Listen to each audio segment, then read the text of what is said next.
Today I'll show you how to create this 3D-Look wireframe mesh in Affinity. You can use it in all kinds of designs, and even though it looks complicated, it's actually fairly easy to make. Let me show you. To start, I'm going to draw a grid on the canvas. I'll grab the pen tool, then go to the context toolbar and select the line icon. I'll draw a line like this. The color doesn't matter for now. We can always change it later.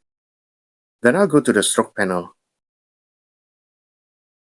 set the width to 2 points, and check Scale with Object so the thickness stays proportional when we resize it. I'll switch to the Move tool, make sure the line is selected, and press Ctrl J to duplicate it.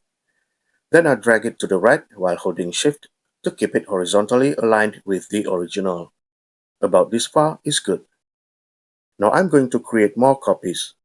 I'll press Ctrl J repeatedly until I have enough lines. Once that's done, I'll select all the lines and press Ctrl J once more to create a copy.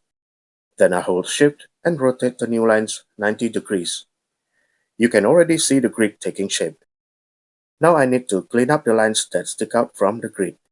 I'll select all of them,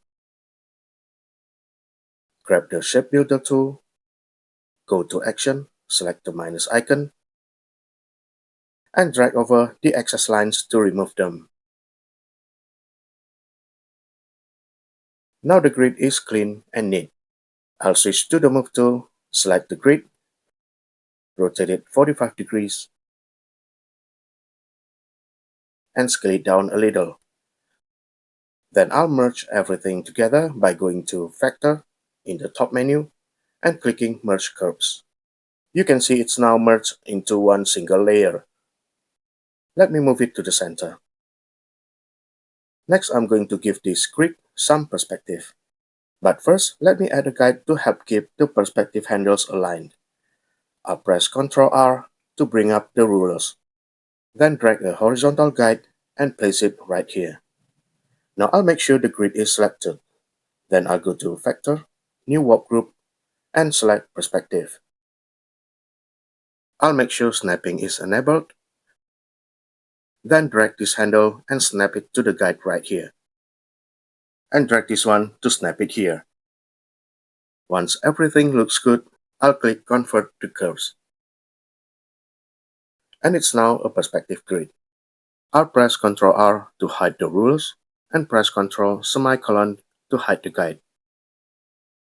Now I'll grab the Move tool, then hold down Ctrl and scale it up slightly. Then hold down Shift and drag to move it down a little. Let me expand this group, and since there's only one layer inside, I'll ungroup it.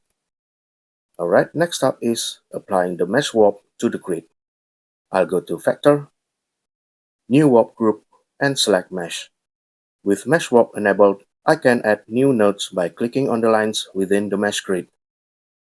Then drag any of the nodes in any direction to warp the grid. I can also drag these handles to make more adjustments. Let me drag a few more nodes. I'll bring this one down a little and pull this one up. I can also distort these edges as well. Once I'm happy with how it looks, I'll switch to the Move tool and change the color to whatever I like. A solid color, or even a gradient.